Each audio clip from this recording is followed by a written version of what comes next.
तो इलेक्शन के बारे में हम लोग कुछ धाराओं को डिस्कस कर रहे थे और उसी सिलसिले में इससे पहला वाला वीडियो हम लोगों ने देखा कि किस प्रकार से अगर कोई थ्रेट देता है या धमकी देता है या अवांछित तरीके से इंटरफेयर करता है तो उसको किस प्रकार से वो वाला वीडियो हमने देखा।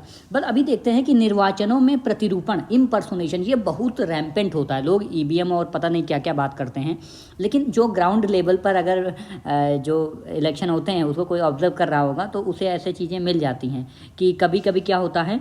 अब मैं आपको सच बता रहा हूँ, अगर इसको आप ऑब्जर्व करते हैं तो आपको ये मिल जाता है कि किसी अन्य व्यक्ति के नाम से कभी कभी क्या होता है कि कोई व्यक्ति किसी अन्य व्यक्ति के नाम से इलेक्शन में वोट देने की कोशिश करता है। और कभी कभी बार कोई मर जाता है ना, तो मतलब अब चूँकि जो पंचायत वगैरह के इलेक्शन होते हैं वहाँ पर 1-2 वोट का काफ़ी इफेक्ट पड़ता है।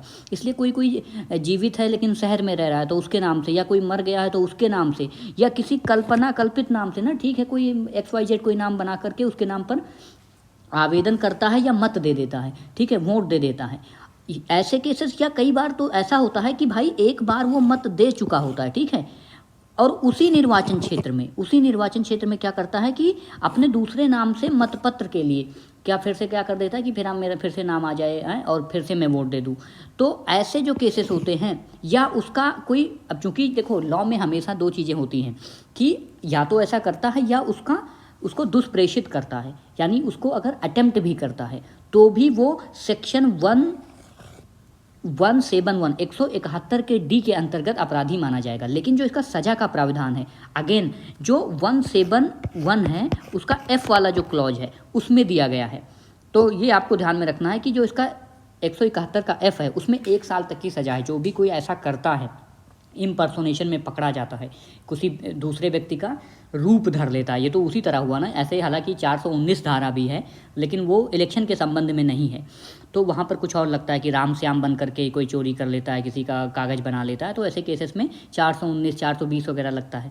लेकिन ये निर्वाचन के रिस्पेक्ट में हम लोग बात करते हैं। अब आपके मन में ये होगा कि भाई एक चीज़ होता है, शायद आप इससे जानते हो या ना जानते हो, कुछ लोग भारत के होते हैं जो विदेशों में रहते हैं, तो उनको सरकार प्रॉक्सी वोटिंग का प्रावधान देती है कि भाई हाँ तुम्हारे घर में कोई है तो उससे अपना वोट दिलवा दो। अभी तक ये प्रावधान था कि जो लोग जो विदेशों में रहते हैं, भारत के हैं लेकिन उनकी नागरिकता भारत की है, तो उनको भी तो वोटिंग का अधिकार है। तो ऐसे लोगों पर ये लागू नहीं होगी, ये आपको ध्यान में रखना है।